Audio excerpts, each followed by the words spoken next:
නම් කොට විශ්ලේෂණය කරනවා මම කියන්නේ දවසක කරන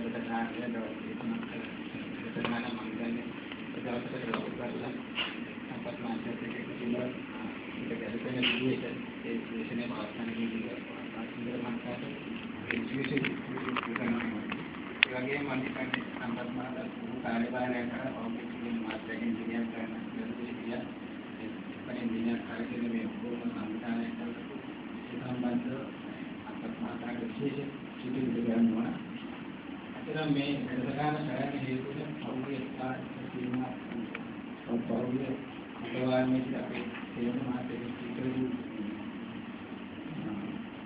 අතුල සම්බන්ධයි.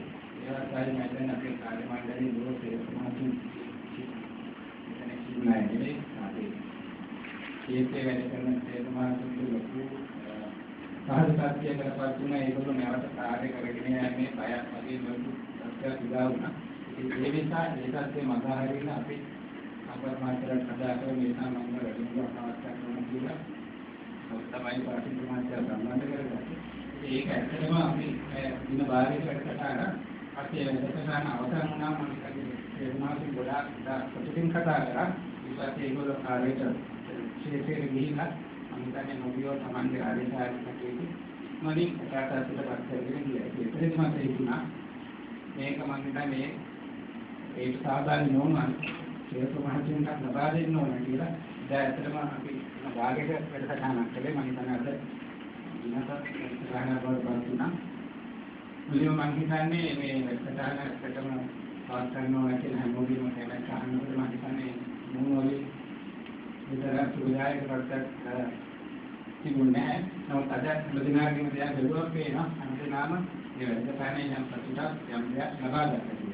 හැමදෙනා පරිපූර්ණයි කියන්නේ ගන්න බැරි නම් අවමානයෙන් ආරයට පිටේට තමන්ගේ ඉන්නදා ජීවිතේ මේක දේවල් නම් ඉස්සදයක් හරි උදාගෙන තමන්ගේ ජීවිතේ සාර්ථක කරගන්න මම හිතන්නේ මේ අපි කරපු වැඩමුළුවේ සාර්ථකත්වය කියලා අපි ගන්න. ඉතින් අද ප්‍රතිචාර කතා කරන බලාපොරොත්තු වෙන්නේ අද දින මේ වැඩමුළුව දාන්නේ කිසිම සම්බන්ධ ප්‍රාථමික මාර්ගකට රාජ්‍ය සංවිධානය කෙනෙක් සම්පත් මාර්ගකට මෙම වැඩමුළුව සාර්ථක කර ගැනීමට ඔබට සහාය වලට ස්තුතිවන්ත වෙමි. මගේ අතින්